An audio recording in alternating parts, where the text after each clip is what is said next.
গরমের সময় ফ্রুটি বা মাজা খেতে কতই না ভালো লাগে, তাই না?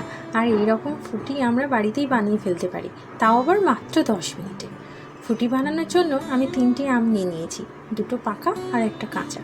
এখন এই কাঁচা পাকা আমগুলোকে ভালো করে জলে ধুয়ে নেব, আর ধোয়া হয়ে গেলে খোসা ছাড়িয়ে ভালো করে ছোট ছোট টুকরো করে কেটে নেব।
এখন প্যানে আমের মধ্যে কিছুটা জল দিয়ে 5 মিনিট মতো সেদ্ধ করে নেব, আর সেদ্ধ হয়ে এলে পরিমাণ মতো চিনি দিয়ে দেব।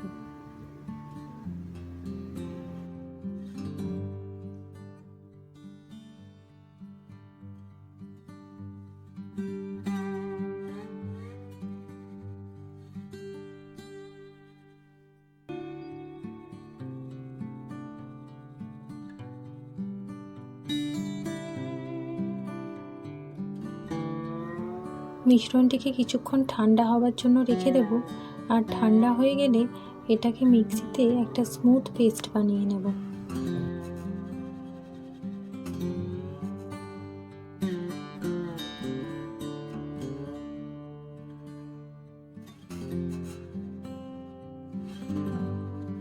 এখন আমি সেদ্ধ হওয়া আমের পাল্পের মধ্যে কিছুটা ঠান্ডা জল যোগ করে এটাকে ভালো করে ছেঁকে নেব।